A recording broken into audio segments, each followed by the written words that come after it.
Today on the Moz Files, we'll be speaking about relationships and the building blocks of relationships.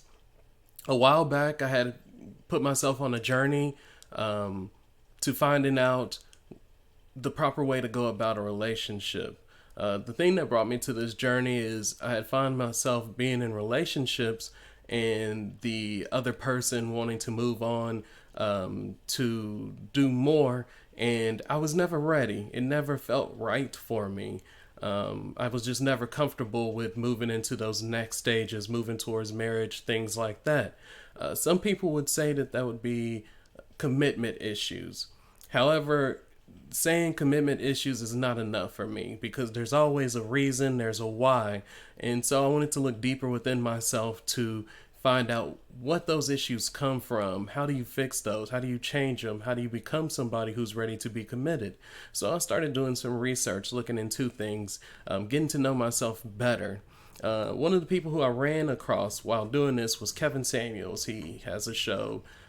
He would speak on relationships, give relationship advice, things like that.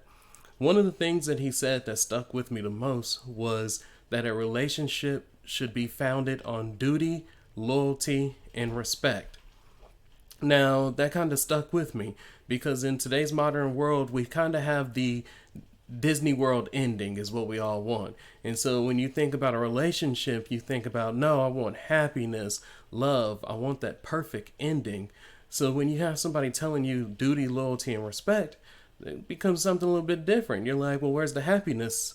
Where's that part? I thought that was important. So I started doing a little research on that. And these are things that I came across. Now, one of the things with happiness is an emotion. And you should never make a big decision based off of emotion. Emotions are up and down. You like somebody more one day, you're happier one day, you're less happier the next day. You might be irritated with a person's getting on your nerves, things like that. So to base your foundation on an emotional feeling is to put yourself on a roller coaster. The way that you look at it is you're building the house. And what comes first with building a house? Your foundation. Well, we all know that when you build your house, you want it to be on stable ground. You want it to be nice, flat, even, a strong base. And the reason why is because if you put it on an uneven ground, what happens to your house if it's uneven, if it's a curve in the middle? Well, what does it do? It starts to affect the foundation of the house that you build on this foundation. So eventually things fall apart, things break. Whereas if you have that nice foundation, things can break, anything can happen, but at least you're giving yourself a better chance with the sturdy foundation. So what is duty, loyalty, and respect? Well, and I always put them in that order because that is the order that they come in. Your duties are your duties as the man or the woman in a relationship. They are the things that you need to do. We're well aware of things that we need to do to keep the other person happy, satisfied, or just to keep things pushing towards where they need to be. You have to perform your duties. This is with everything in life. At your job, you have duties, you have tasks that you need to perform.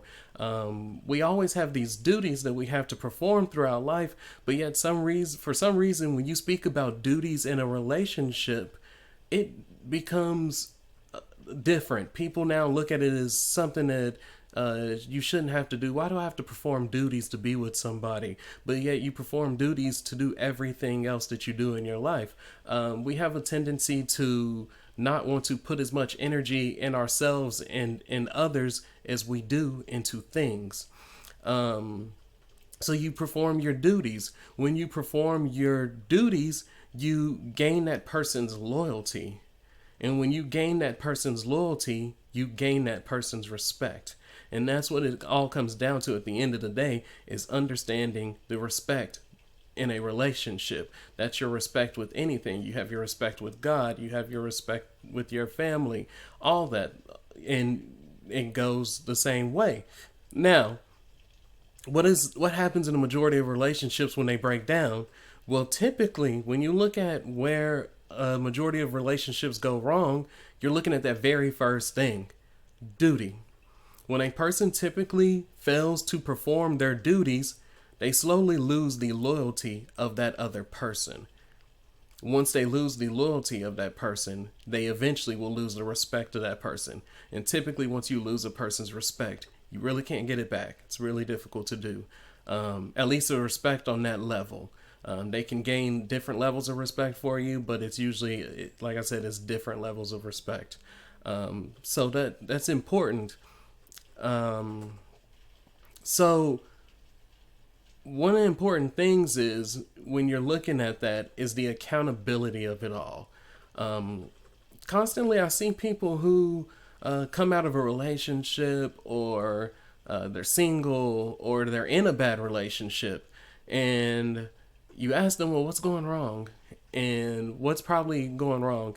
And a lot of times you hear them, it's he's doing this, she's doing that.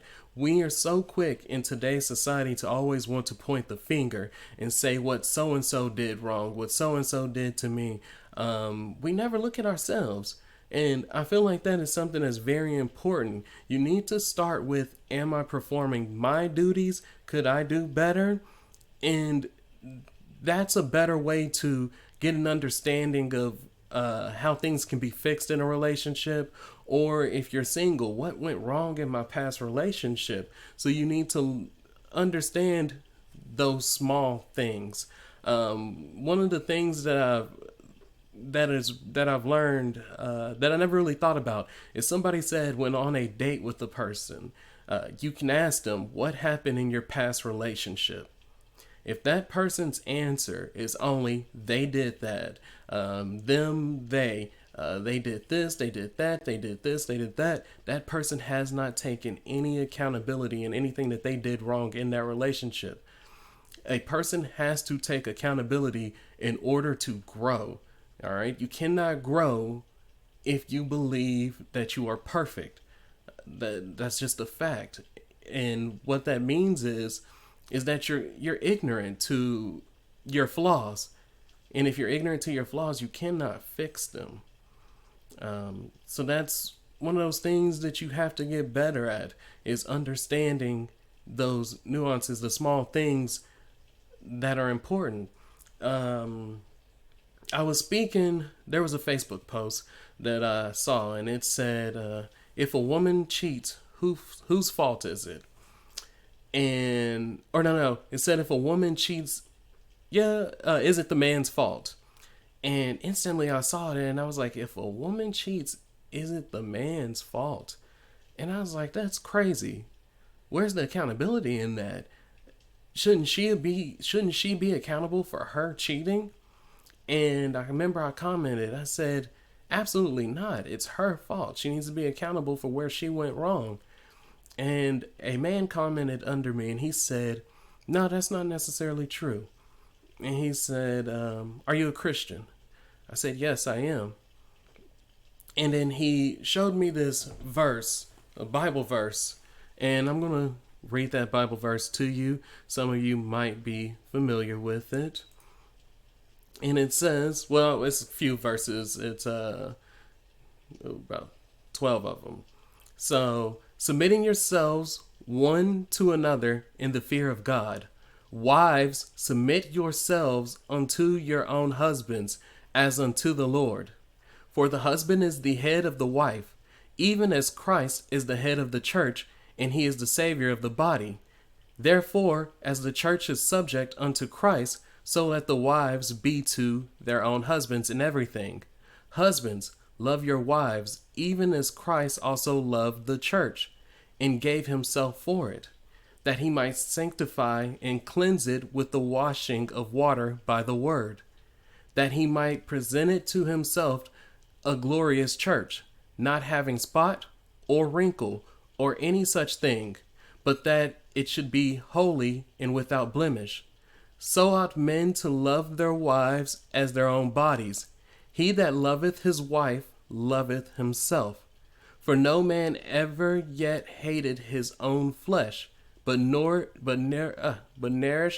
and cherished it, even as the Lord the church. For we are members of his body, of his flesh, and of his bones. For this cause shall a man leave his father and mother, and shall be joined unto his wife, and they two shall be one flesh. This is a great mystery, but I speak concerning Christ and the church. Nevertheless, let every one of you in particular so love his wife, even as himself, and the wife see that she reverence her husband. Now, some might say, well, what does it have to do with that? If you looked at the beginning and what it was talking about, there are two parts to people developing these long relationships, being one husband and wife. The wife submitting unto the husband, and the husband loving thy wife. He said, if you look, it doesn't say anything about the wife loving the husband. It says the wife submitting to the husband, submitting to his plan. We're going to get back a little bit more detail into that. We're going to come back to that. So here's the accountability of it. I could sit there and I could go, oh, she cheated on me. She did me wrong. She cheated. But where's the accountability? Where can I grow? Why did she cheat on me? Were we living in the image of our Lord?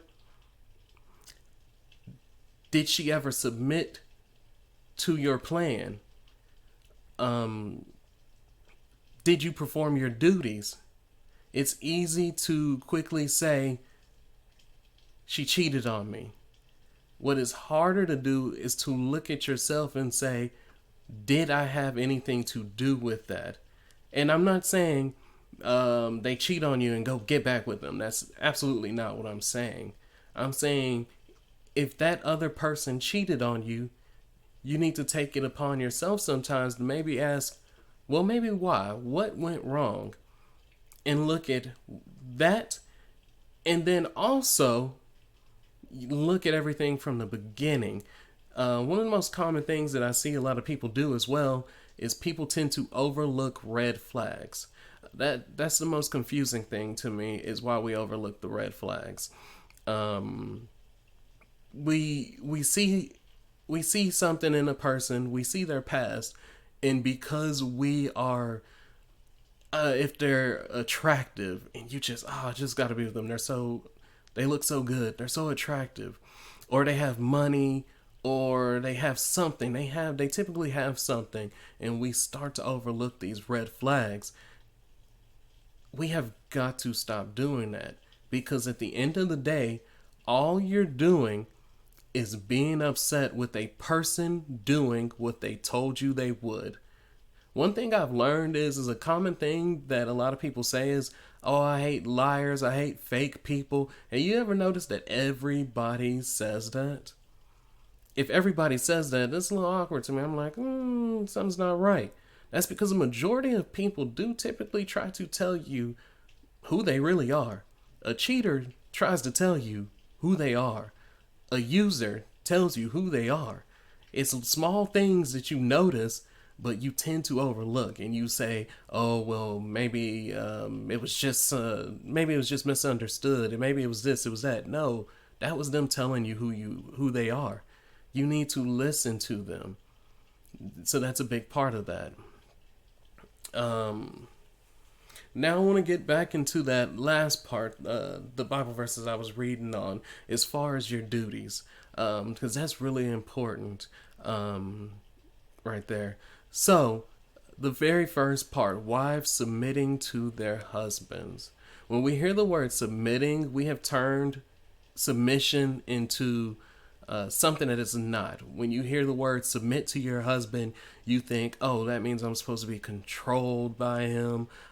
He can do whatever, say whatever, and all I can do is just obey. That is not what submitting is. Submitting is just saying that you are going to follow their plan, that you are taking their lead. You are saying, okay, you are the head of the household. That's the hierarchy of the Bible. If you are a if you're a true Christian, you truly should submit to your husband, because that is the way of God, the way that He wanted it. Like He says, um, you can't have it both ways, and that's something that we confuse a lot. And the reason why is they often say is, what is something with two heads? What's a two-headed human? What's a two-headed dog? What's a two-headed monster coming out of the lake? It doesn't seem right. What is the hierarchy is what you're looking at, the order. Now, at the same time, you just don't submit to any man. You don't submit to any man. That is on you. If you are submitting to guys who you absolutely should not be submitting to, that is on you. Now, we're not going to just speak on the submission of women, because we also have to speak on the man loving the woman as Christ loved the church. You have to remember that He was willing to sacrifice Himself for the church. Everything that He was willing to do for the church, that is what the man is to do for the woman. You are the protector. You are the provider. You're her security. Those are important things. The relationships, marriages that have been around for a while, I like to be around married couples, learn from them, develop a sense of what I want to be, image yourself not as them, because you image yourself after Christ, but you look at things that they do and say, okay, I have an understanding. In that, loving a woman and sacrificing for a woman is a big part, is a very big part. When we speak on these traditional roles in today's world, we always stop at the most basic things. I don't know why we've turned to this way in society, but it's something that we do. The most common things you hear when you hear gender roles, I am 100% with gender roles. Gender roles absolutely make sense. Why? Because if you have roles, you understand your duties. Goes back to what I said. Duty, loyalty, respect. When you understand your duties, you understand the plan. Submitting to the plan. You see how it all just lines up. You know your roles, you know your duties, you know the plan.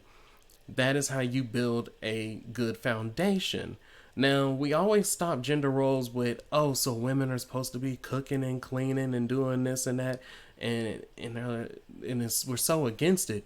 But at the same time, there are roles that the man does play, and I typically see those things when, and at the same time, a lot of men today cook. A lot of men today cook. It is very common to find men who cook all the time.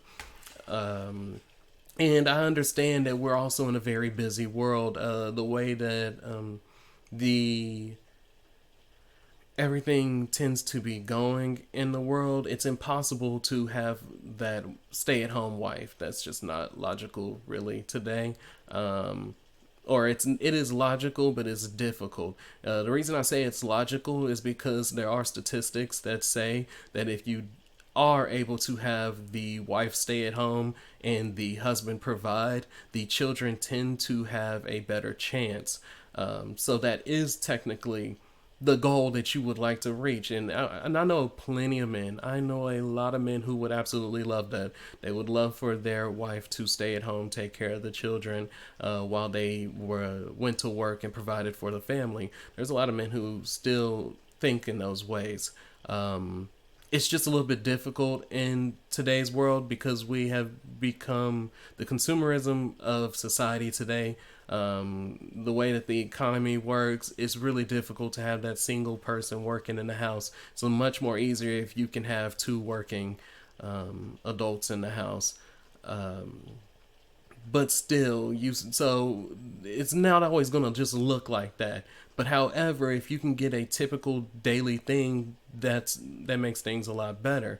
But I always see if things need to be fixed around the house. I constantly see that's typically what the husband's going to do. You're usually going to ask the husband, hey, can you fix this? Hey, can you set this up? Can you do this? Can you do that? It's common. I know some guys, something like cutting the grass, doing the lawn. I know guys who absolutely would not let their wife touch the grass. If their wife one day was like, all right, honey, I'm gonna go outside and cut the grass, they'll be like, whoa, whoa, whoa, stop. What are you doing? That No, you're not doing that. Come back in. I'll go cut it. Taking out the trash. If there's a fire, the husband is supposed to make sure that everybody is okay. He's supposed to get the wife out. He's supposed to get the kids out. He's supposed to do everything to make sure that the family is safe. He is the protection. If there's a burglar, if there's anything like that, that is what he's supposed to do. But then I look at small things. There's some small things.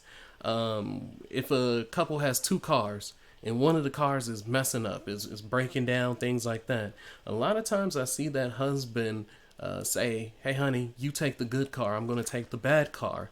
All right. In case it breaks down on the side of the road, I don't want you standing out on the side of the road. I'd rather it be me. That's the sacrifice that you're making. If a man holds you up at gunpoint, you'll step in front of your wife. That is a sacrifice that you're making. Things like that. So when we speak on gender roles, understand that there are two sides to the story. So I absolutely believe in gender roles because it's meant to make a house complete. When you look at a woman submitting to a man's plan and the man loving his wife as Christ loved the church, it makes the house whole. So that's an important thing to look at.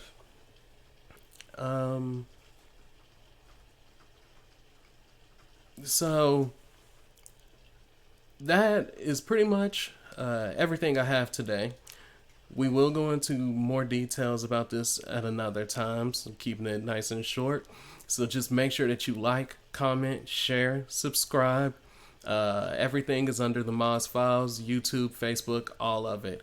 And I'll be back with another video. Thank you.